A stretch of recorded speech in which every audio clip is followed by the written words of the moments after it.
Yang terhormat Bapak Kepala Sekolah SDN Sukoharjo, yang terhormat Bapak Ibu Dewan Guru SDN Sukoharjo.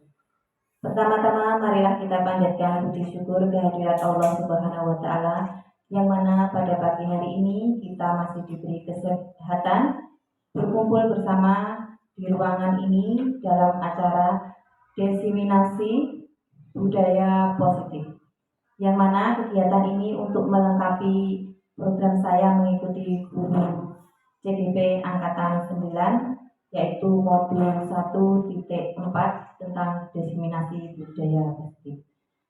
Kedua kalinya selawat serta salam marilah kita haturkan kepada junjungan Nabi Muhammad SAW, yang mana kita nantikan syafaatnya di akhir nanti.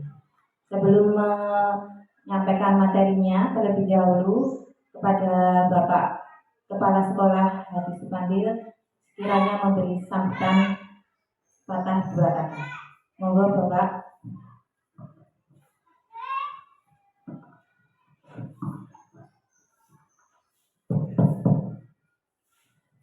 Assalamualaikum warahmatullahi wabarakatuh. Yang terhormat Ibu Bapak Guru SD Sukoharjo, khususnya Bu Ina yang saat ini sedang melaksanakan kegiatan terkait dengan guru penggerak. Memang Bapak Ibu perlu diketahui, hari ini kalau boleh kita katakan ibarat jamur di musim hujan, saatnya teman-teman guru untuk segera menyesuaikan diri dengan keadaan zaman sekarang.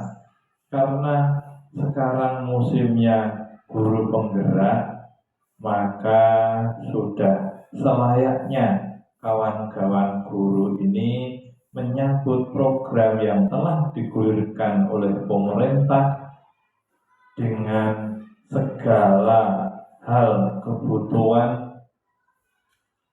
Tentu ini harus dimanfaatkan sebaik mungkin sebagai bagian dari untuk menciptakan sebuah pendidikan yang baik, untuk menambah pengetahuan. Tentunya endingnya nanti adalah untuk pembelajaran putra putri kita. Hari ini Bu Ina sedang melaksanakan kegiatan tersebut. Tentu harapan kami sebagai kepala sekolah untuk kawan-kawan yang lain segera menyusul ke Bu Ina, sehingga teman-teman guru punya kesempatan yang sama untuk mengembangkan diri, untuk berprestasi melalui jalur apapun, termasuk jalur guru penggerak, termasuk jalur pengajar praktek, termasuk jalur nanti sebagai fasilitator dan lain sebagainya. Monggo itu dimanfaatkan sebagai bagian dari program untuk pengembangan diri kita. Sekali lagi, tetap semangat Bu Ina untuk melaksanakan kegiatan ini. Demikian, ada kurang lebihnya mohon maaf. Assalamualaikum warahmatullahi wabarakatuh.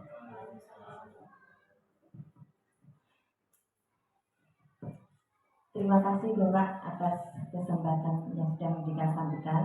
Selanjutnya kita langsung saja masuk pada materi ya teman-teman. Diseminasi budaya positif dari saya sendiri, Teresia Kristinawati, CGP Angkatan 9 dari SDN Negeri Sukoharjo dari Kabupaten Bojonegoro. Konsep inti budaya positif ada perubahan paradigma belajar, disiplin positif, motivasi perilaku manusia, kebutuhan dasar, posisi kontrol restitusi, keyakinan kelas, dan segitiga restitusi. Perubahan paradigma. Nah, di sini ada kegiatan, sedikit kita bermain-main dengan teman-teman. Nah, ada A dan B, diibaratkan Anda dan teman Anda sebangku, nah, diibaratkan menyobek secarik kertas kecil, menuliskan benda atau sesuatu yang sangat berharga untuk Anda. Nah, letakkan di salah satu tangan Anda dan genggam benda atau sesuatu tersebut dengan segala daya. Buatlah sebuah kepalan. Teman Anda B akan mencoba dengan sekuat tenaga dengan berbagai cara untuk meminta Anda memberikan benda tersebut. B bisa membujuk, mengancam, menghardik, merayu, menyuap, apa saja agar dapat membuka kepalan tangan Anda. Apa yang terjadi? Coba Bapak Ibu jenengan praktek ibaratkan menggenggam kertas. Semoga Bu Alif misalkan sama Bu Aki, coba ke depan, maju. Ibaratnya genggam kertas. Diibaratkan saja, tidak apa-apa lah. Terus menjadi jenengan kan di depan. Diibaratkan yang A siapa? Ya, yang B. Nah, coba diibaratkan. Terus mengepal. Terus satunya membujuk. Bisa mengancam, menghardik. Nah, itu bagaimana? Harus bagaimana? Nah, dirayu, jajal, dibuka atau enggak?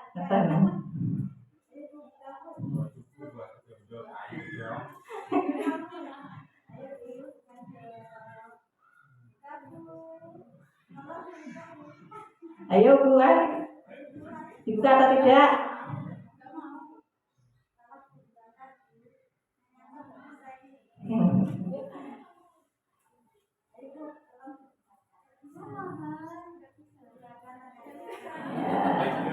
Ya, cukup beri tepuk tangan untuk teman kita kedua.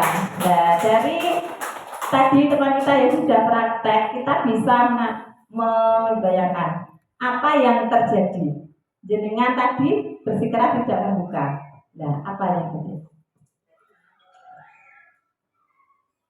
Saya tidak membiarkan masa untuk terbuka karena itu hal yang sangat berharga untuk saya. Jadi saya nggak mau menyerahkan hal berharga itu untuk orang lain.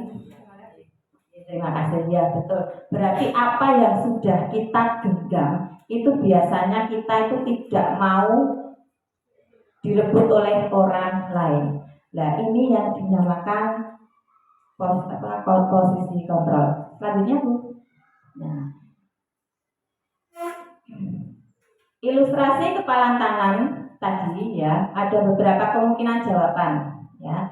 Yang bersedia membuka, yang kedua tidak bersedia. Siapakah yang memegang kontrol? Ya. Nah, yang memegang kontrol, miskonsepsi makna kontrol. Ilusi guru mengontrol murid. Ilusi bahwa semua penguatan positif, efektif, dan bermakna. Ilusi bahwa kritik dan membuat orang bersalah dapat menguatkan karakter. Ilusi bahwa orang dewasa itu memiliki hak untuk memaksa.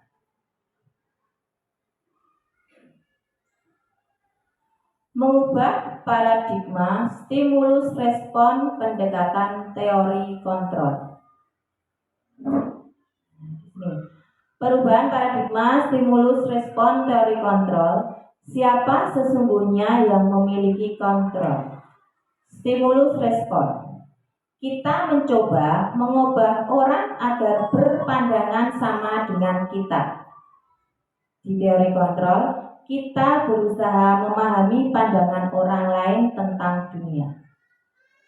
Perilaku buruk dilihat sebagai suatu kesalahan. Teori kontrol, semua perilaku itu memiliki tujuan. Orang lain bisa mengontrol saya. Teori kontrol, hanya Anda yang bisa mengontrol diri Anda sendiri. Saya bisa mengontrol orang lain. Teori kontrol, Anda tidak bisa mengontrol orang lain. Pemaksaan ada pada saat rujukan gagal. Teori kontrolnya, kolaborasi dan konsensus menciptakan pilihan-pilihan baru. Model berpikir menang atau kalah, kalau di teori kontrol, model berpikir menang-menang. Disiplin positif. Kalau kita mendengar kata disiplin, itu apa biasanya kita mengartikan disiplin? Berarti disiplin biasanya tepat waktu, harus sesuai dengan aturan yang berlaku. Menurut saya seperti itu. Disiplin itu aturan, harus tepat waktu. Bisa masuk Pak? Bisa? Ya.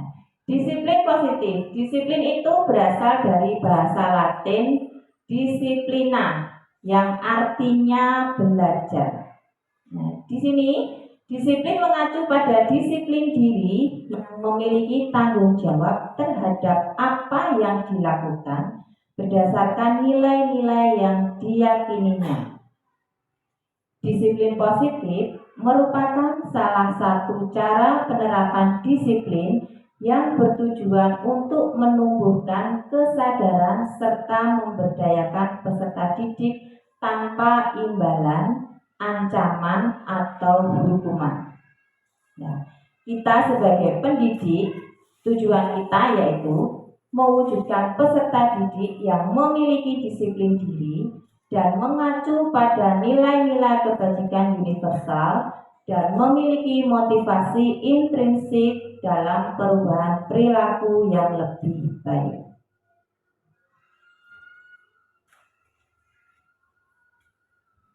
Nilai-nilai kebijakan universal.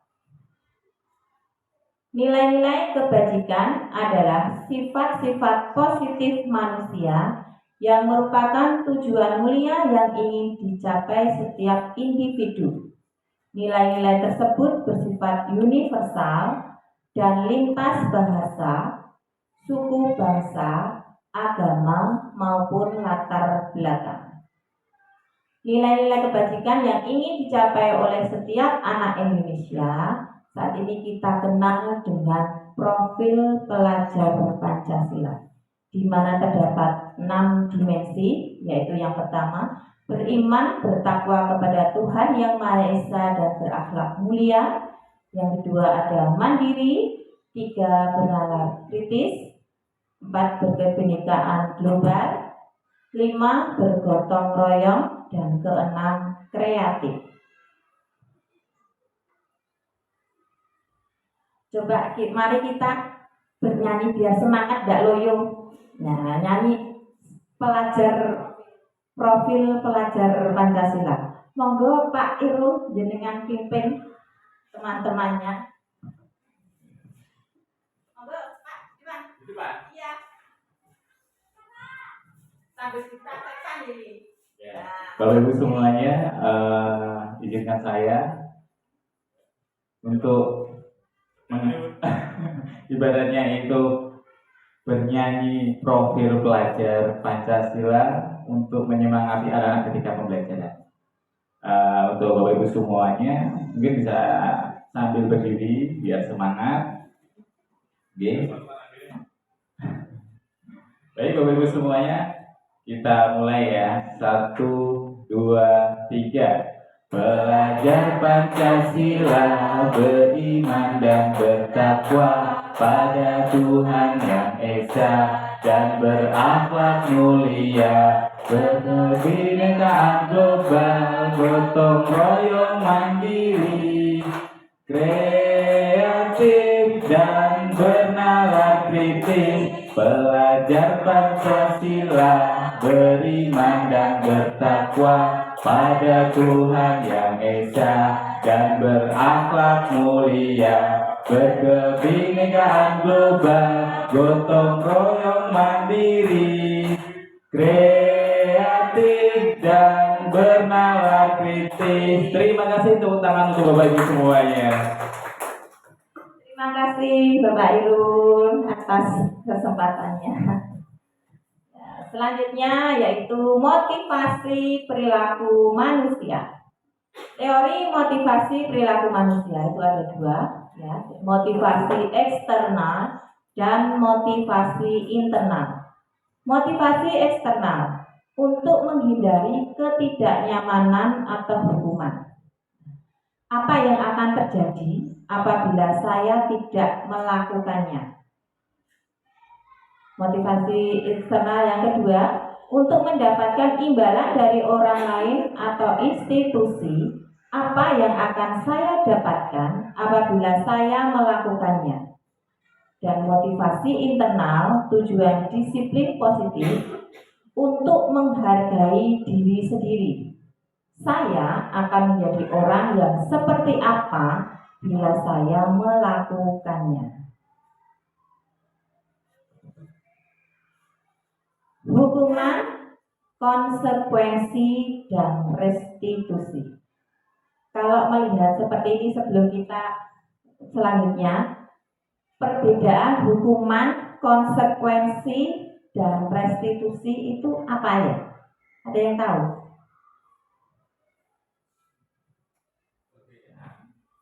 Hukuman, konsekuensi, dan restitusi. Monggo Pak, jenengan lagi tidak apa-apa. Baik, untuk hukuman adalah ibaratnya itu memberikan efek jerah kepada siswa tanpa melibatkan keinginan atau apa yang diinginkan siswa. Sedangkan konsekuensi di sini mungkin ketika mereka mendapatkan sanksi, ibaratnya itu anak tidak dilibatkan dalam proses perbaikan itu sendiri. Sedangkan kalau restitusi di sini, anak-anak digali potensinya, kemudian dengan membuat kesepakatan keras, akhirnya mungkin anak-anak mau melakukan apa yang diinginkan oleh guru tersebut. Mungkin itu, Bu. Ya, jadi hukuman itu diberikan saat itu juga dengan tujuan membuat orang patuh dan takut membuat kesalahan. Sedangkan konsekuensi itu akibat dari melakukan tindakan yang tidak sesuai dengan ketentuan di masyarakat atau sebuah lingkungan maupun peraturan. Sedangkan restitusi itu akan memberikan kepada orang yang melakukan pelanggaran itu untuk menyelesaikan masalahnya sendiri. Nah, ini ada tindakan buruk. Nanti kita kelompokkan ini termasuk hukuman atau konsekuensi. Mencatat 100 kali di dalam buku kalimat, saya tidak akan terlambat lagi karena terlambat ke sekolah. Itu termasuk hukuman atau konsekuensi.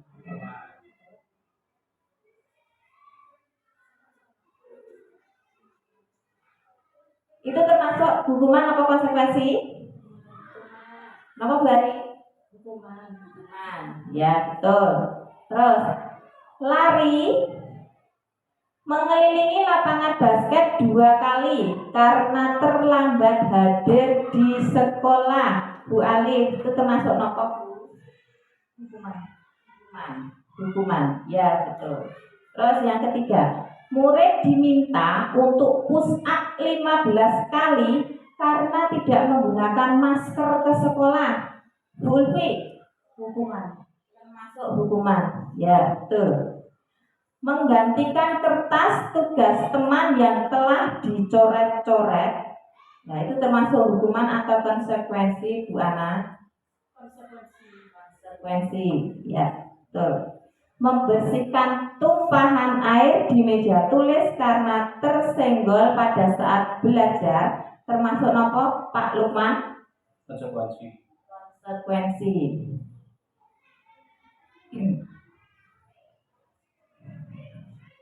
Iya, betul.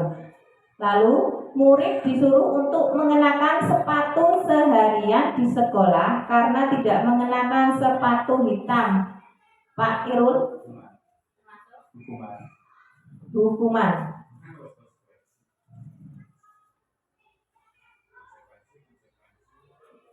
Ya, betul. Lari mengelilingi lapangan basket 2 kali karena terlambat 10 menit untuk pelajaran PJOK. Ini termasuk apa Bapak Ibu Guru? Termasuk apa? Termasuk hukum. Apa? Termasuk konsekuensi. Nah, karena apa? Karena kalau lari mengelilingi lapangan basket 2 kali karena terlambat 10 menit untuk pelajaran PJOK, itu karena termasuk pelajaran PJOK. Karena sudah memiliki kesepakatan dengan guru pelajaran PJOK, jadi termasuk konsekuensi yang harus diterima murid tersebut. Terima kasih Bu Ari, tepuk tangan untuk Bu Ari. Oke, terima kasih. Selanjutnya, perbedaan hukuman dan konsekuensi. Nah, ini tadi hukuman, sesuatu yang menyakitkan harus terjadi. Konsekuensi, sesuatu harus terjadi. Hukuman membuat anak sakit fisik maupun hati untuk jangka waktu lama. Kalau konsekuensi membuat anak merasa tidak nyaman dalam jangka waktu pendek. Hukuman itu membuat anak membenci kedisiplinan. Konsekuensi membuat anak menghargai disiplin. Hukuman bisa berupa paksaan, kalau konsekuensi itu stimulus tanggapan. Hukuman mendorong anak menyakiti diri sendiri. Konsekuensi mendorong anak agar mudah menyesuaikan diri. Hukuman konsep diri yang buruk, konsekuensi konsep diri yang baik. Anak belajar untuk menyembunyikan kesalahan, kalau dikonsekuensi anak belajar untuk mematuhi peraturan. Hukuman itu berupa marah, rasa bersalah, dipermalukan, merasa tak dihargai. Kalau konsekuensi kehilangan hak, dibuat tidak nyaman, diasingkan untuk sementara atau time out.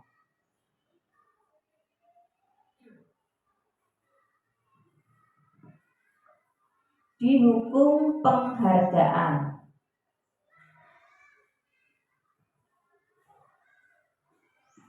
Pengaruh jangka panjang dan jangka pendek. Penghargaan tidak efektif. Penghargaan merusak hubungan. Penghargaan menghukum. Penghargaan itu bisa mematikan kreativitas. Restitusi. Restitusi itu adalah proses menciptakan kondisi bagi murid untuk memperbaiki kesalahan mereka, sehingga mereka bisa kembali pada kelompok mereka dengan karakter yang lebih kuat. Restitusi juga merupakan proses kolaboratif yang mengajarkan murid untuk mencari solusi untuk masalah mereka dan membantu murid berpikir tentang orang seperti apa yang mereka ingin menjadi, tujuan mulia, dan bagaimana mereka harus memperlakukan orang lain. 5 kebutuhan dasar manusia. Yang pertama, kebutuhan bertahan hidup, kasih sayang dan diterima, penguasaan kebutuhan pengakuan, kebebasan, dan kesenangan. 5 kebutuhan dasar manusia. Kebutuhan bertahan hidup. Kebutuhan bertahan hidup atau survival itu adalah kebutuhan yang bersifat fisiologis untuk bertahan hidup, misalnya kesehatan, rumah, dan makanan. Itu termasuk kebutuhan bertahan hidup. Kebutuhan biologis sebagai bagian dari proses reproduksi termasuk kebutuhan untuk tetap bertahan hidup. Kasih sayang dan diterima. Kebutuhan ini dan 3 kebutuhan berikutnya adalah kebutuhan psikologis. Kebutuhan untuk disayangi dan diterima meliputi kebutuhan akan hubungan dan koneksi sosial. Kebutuhan untuk memberi dan menerima kasih sayang dan kebutuhan untuk merasa menjadi bagian dari suatu kelompok. Penguasaan kebutuhan pengakuan.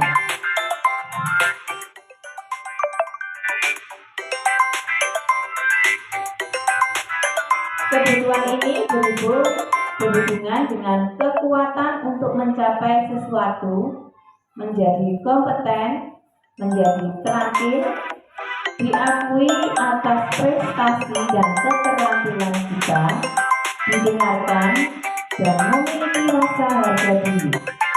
Kebutuhan ini meliputi keinginan untuk dianggap berharga, bisa membuat perbedaan, bisa membuat pencapaian, kompeten, diakui, dihormati.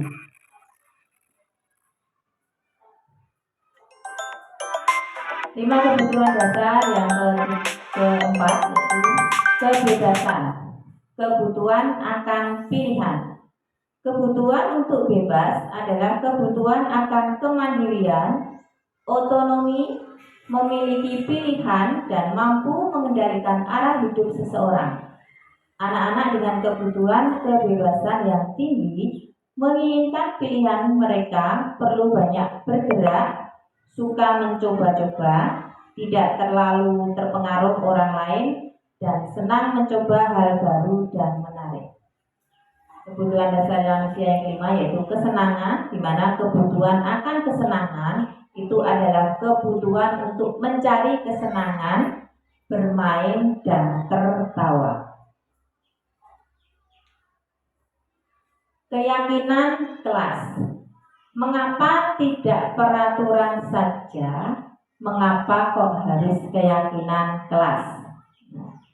Untuk mendukung motivasi intrinsik, kembali ke nilai-nilai atau keyakinan-keyakinan itu lebih menggerakkan seseorang dibandingkan mengikuti serangkaian peraturan-peraturan.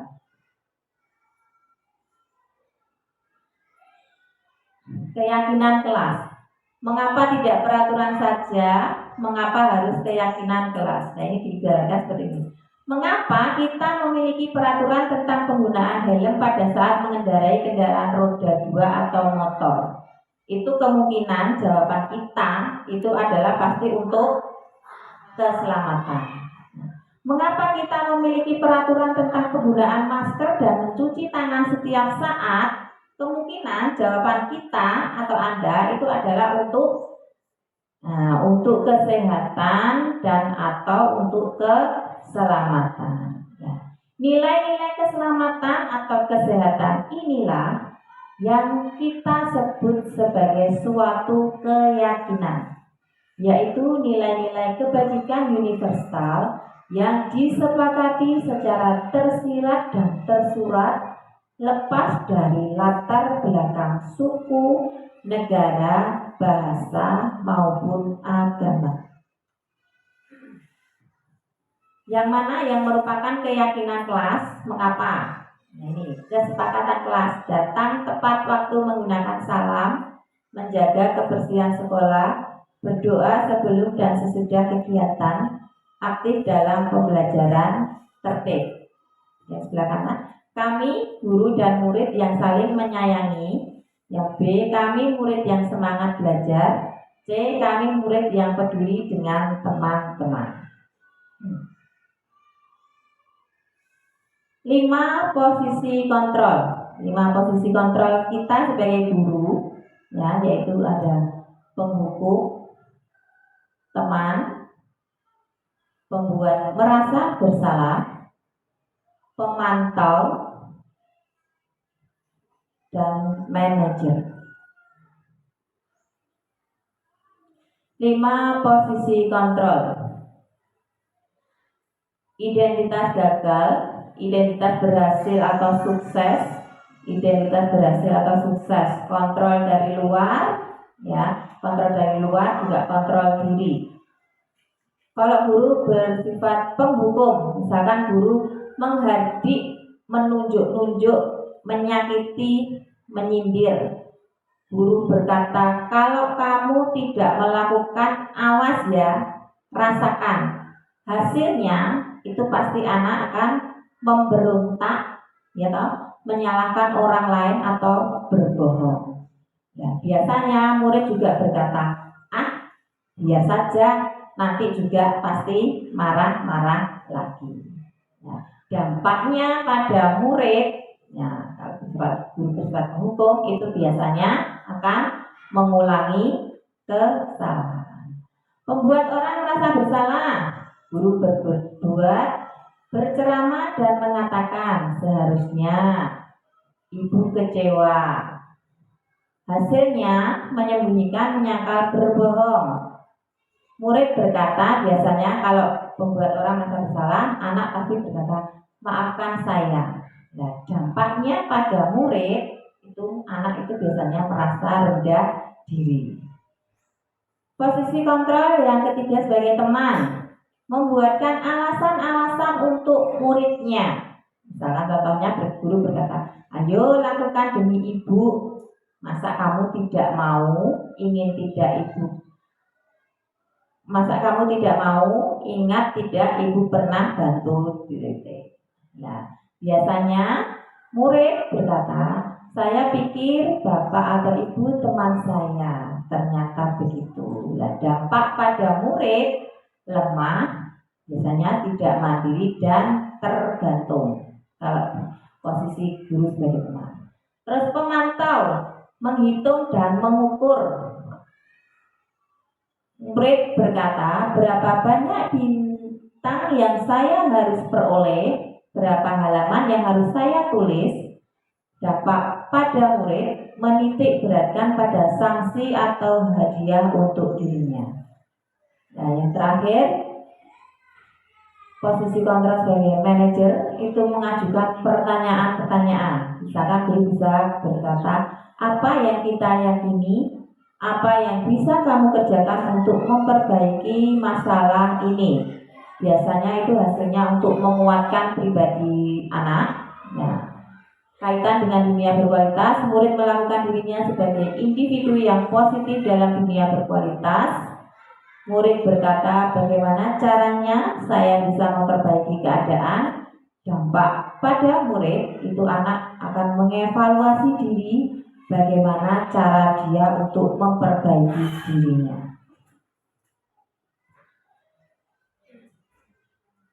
Lebih jelasnya, mari kita tonton putaran video berikut ini.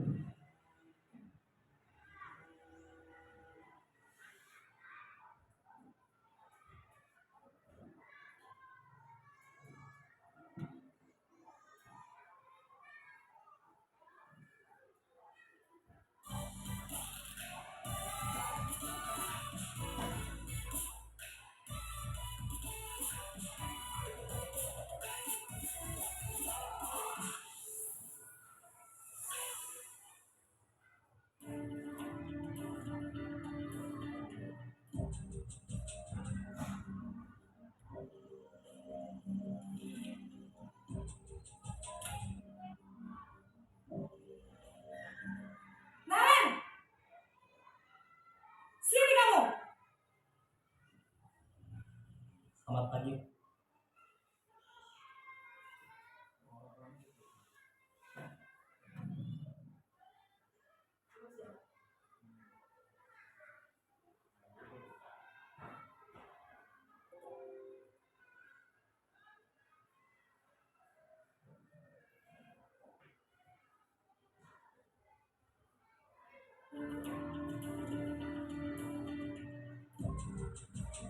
sebagai posisi penghukum guru.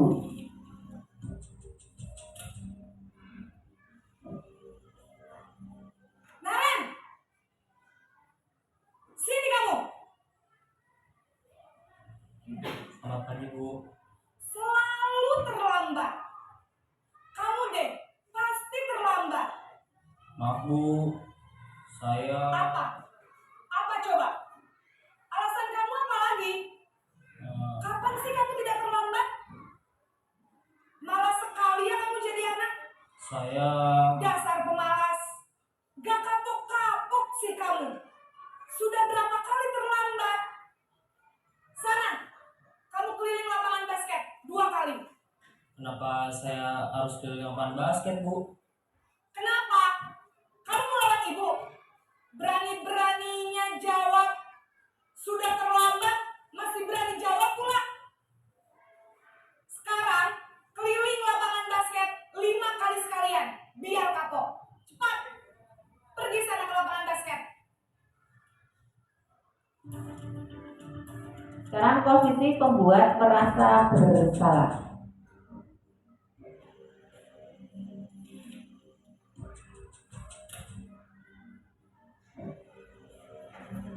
Naren,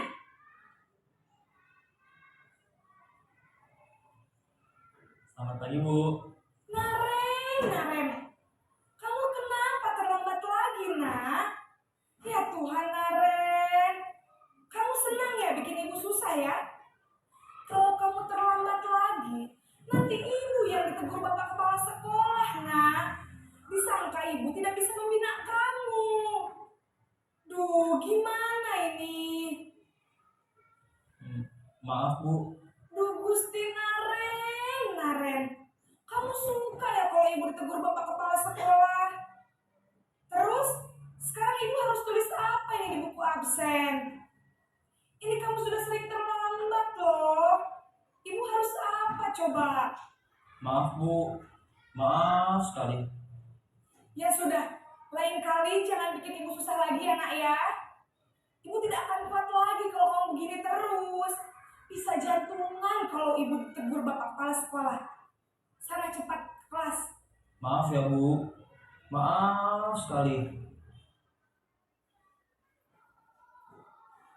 Posisi pembuat rasa bersalah berbicara dengan nada tenang. Posisi guru sebagai teman.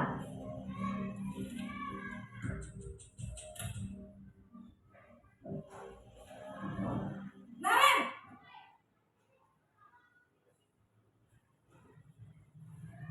Selamat pagi, Bu. wah sudah jam berapa ini nak? Terlambat lagi ya sayang. Iya, Bu. Habis ibu saya lupa bangunkan saya, Bu. Kamu malah menyalahkan ibu kamu. Kamu bukannya anak yang larinya paling kencang. Kok terlambat sih? Iya, Bu. Saya memang terlambat bangun tadi. Jadi, biarpun saya lari kencang, tetap gak kekejar, Bu. Ya sudah sana. Nanti lain kali larinya lebih kencang lagi ya. Biar gak terlambat lagi. Bikin seneng ibu. Demi ibu. Bisa kan? Bisa lah, Bu. Ya sudah sana masuk kelas. Ibu beresin urusan absen kamu. Kamu ini ada-ada saja. Posisi pemantau atau monitor.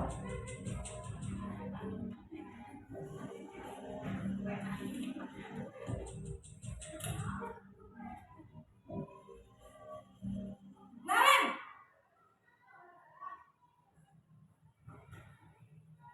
Selamat pagi, Bu. Naren, apa peraturan sekolah kita tentang jam berapa kita harus masuk sekolah, nak? Kita harus di sekolah jam 7, Bu. Iya betul, sekarang sudah jam 7.20. Naren sudah tahu konsekuensinya jika terlambat hadir. Paham, Bu. Saya harus tinggal kelas pas jam istirahat selama 20 menit. Iya benar, konsekuensinya demikian. Jadi nanti jam 9.30 pas istirahat, kamu harus tinggal di kelas, kerjakan tugas tambahan untuk ketertinggalan kamu, ya? Baik, Bu.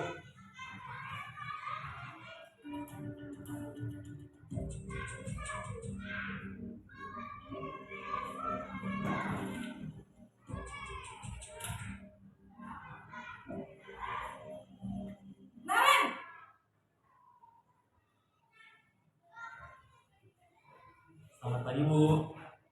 Selamat pagi Naren. Maaf Bu, saya terlambat. Iya, sekolah masuknya jam 7, sekarang sudah jam 7.20. Jadi sekarang bagaimana ini Naren? Maaf Bu, saya lupa setel alarm saya semalam. Baiklah, menurut kamu, keyakinan sekolah yang mana yang perlu kamu tingkatkan? Menghargai diri sendiri dan orang lain mungkin ya Bu. Setuju.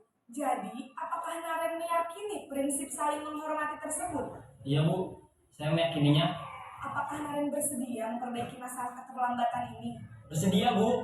Bagaimana kamu akan perbaiki masalah keterlambatan ini? Saya akan coba untuk tidak lupa menyetel alarm saya Bu. Baik, kalau Naren lupa menyetel alarm di rumah, ada orang yang kira-kira bisa bantu mengingatkan tidak? Ada Bu, kata saya, Kak Emma. Ada lagi selain Kak Emma? Selain Kak Emma, ada ibu saya. Baik, jadi yang mengingatkan Naren adalah Kak Emma dan ibu kamu ya? Kira-kira akan mulai setel alarm kapan nih Naren? Setelah pulang sekolah, akan segera saya lakukan. Baik, jadi Naren akan setel alarm untuk bangun besok pagi dan akan diingatkan oleh kakak dan ibunda Naren ya. Ada lagi yang mungkin perlu dilakukan Naren agar tidak terlambat bangun lagi? Tidak ada Bu. Baik Naren, terima kasih untuk kerjasama kamu. Sekarang kamu perlu kembali ke kelas untuk belajar. Baik Bu, terima kasih. English is my second language. Ya, dari pemutaran video tadi, kita sebagai seorang guru memilih yang mana Pak? Yang tepat? Ya, posisi yang mana? Ya, lebih tepatnya itu kita memilih di posisi manajer. Ya, betul. Selanjutnya,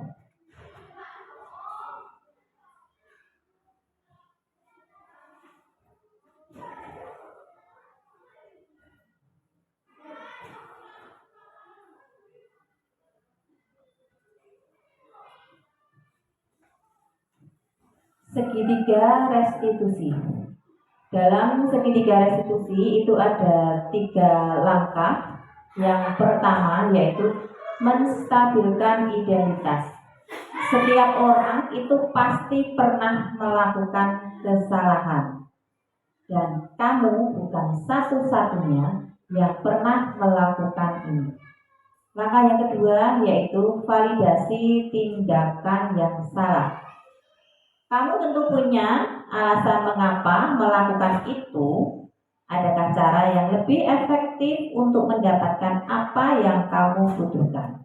Dan langkah yang ketiga dari segitiga restitusi yaitu menanyakan keyakinan. Keyakinan kelas apa yang telah kita sepakati dan kamu ingin menjadi orang yang seperti apa? Itu langkah-langkah dalam segitiga restitusi. Pengalaman penerapan budaya positif.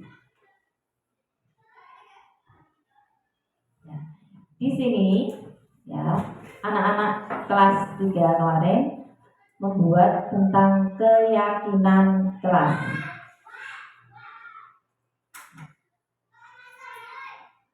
Membuat keyakinan kelas dengan melibatkan semua murid menggunakan kertas plano yang ditempel dan menuliskan kalimat keyakinan masing-masing. Jadi anak-anak membuat keyakinan kelas, kita sepakati bersama, lalu ditempelkan di depan.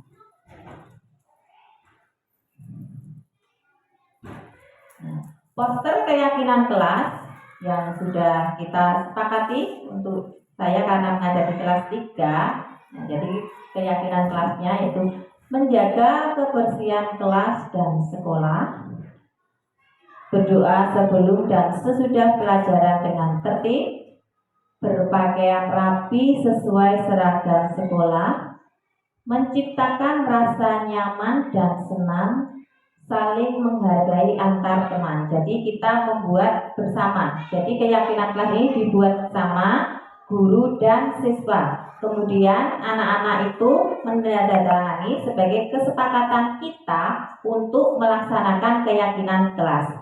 Ya, mungkin di kelas-kelas lain sudah ada, bagi yang kelasnya belum melakukan keyakinan kelas, mulai sekarang coba diterapkan di kelas masing-masing.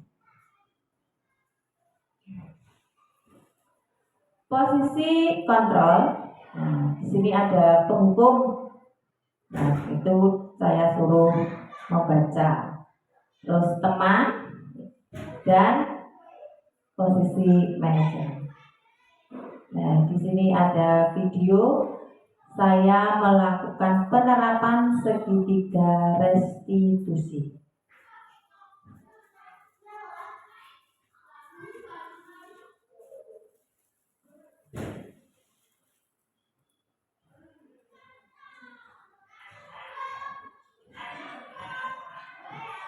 Ini penerapan segitiga restitusi di kelas saya.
Di sini merdeka menurut Ki Hajar Dewantara, merdeka itu artinya tidak hanya terlepas dari perintah, akan tetapi juga cakap buat memerintah diri sendiri.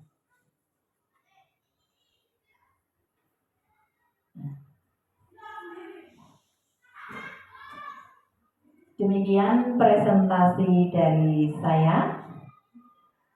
Semoga bermanfaat bagi kita semua. Bila ada tutur kata saya yang kurang berkenan, mohon maaf yang sebesar-besarnya.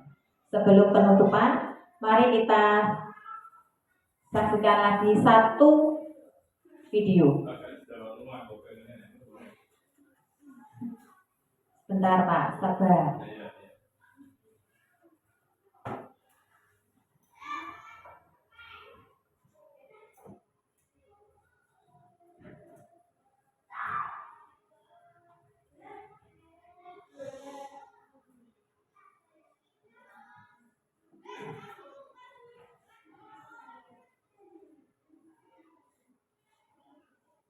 Ini video Bernard Beer, ya biasanya kesukaan anak-anak kita, film favorit anak-anak kita.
Dari pemutaran tadi ya, video Benadir tentang ice climbing itu bisa kita ambil kesimpulan.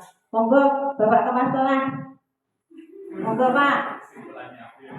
Gimana? Ayo Pak. Ya, tadi. Gimana? Ya itu tadi. Monggo Pak.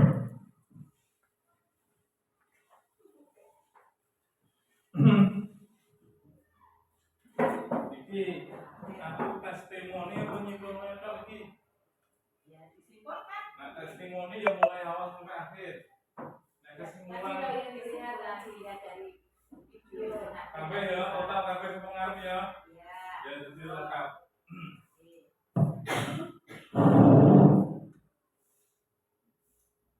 Terima kasih Ibu narasumber terkait dengan tayangan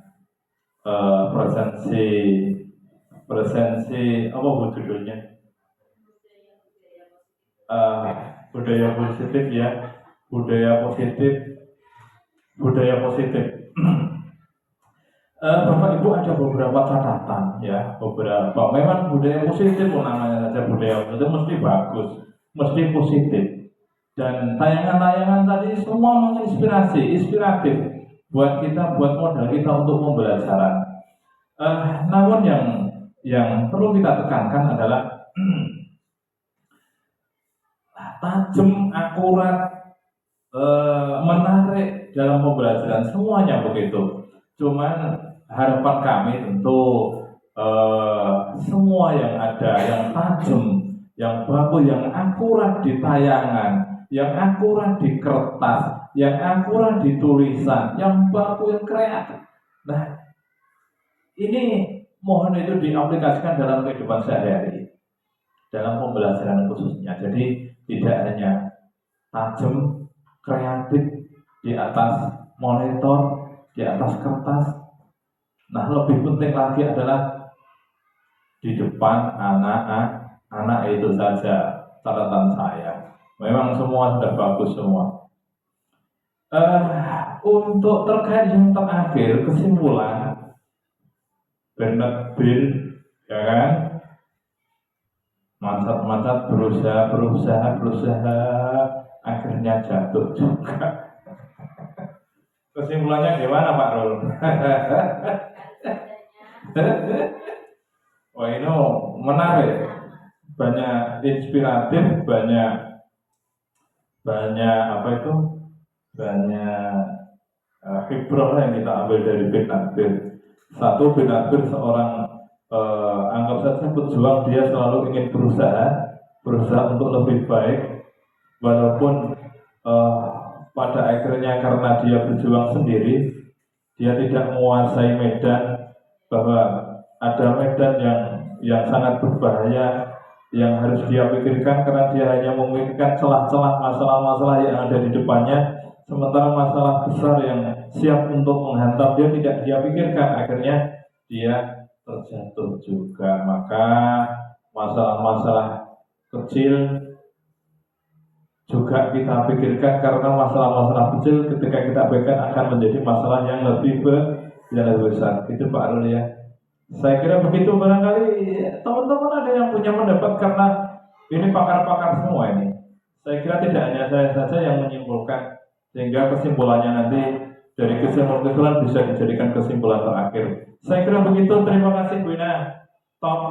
Tetaplah untuk berkarya untuk anak bangsa. Assalamualaikum warahmatullahi wabarakatuh. Terima kasih Bapak Kepala Sekolah Bapak Dipanggil. Mungkin ada dari teman-teman yang mau menambahkan.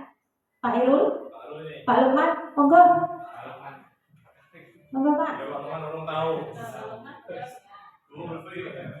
Mungkin sisi-sisi tertentu dari Bu PAUD kan bisa. Atau Bu? Terima kasih atas waktunya. Tadi saya melihat sekilas tentang Bernard, mungkin kesimpulannya teruslah berusaha dan terus berjuang untuk apa yang kita inginkan, sehingga kita akan mencapai pada titik puncak kesuksesan. Itu saja. Terima kasih. Ya. Mungkin ada tambahan lainnya. Monggo Bu anak satu. Sekali lagi. Oke, monggo. Dari tontonan tadi.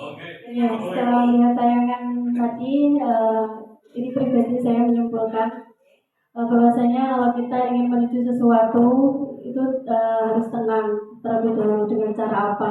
Jangan sampai ceroboh seperti itu, jadi akhirnya jatuh. Ini kenapa?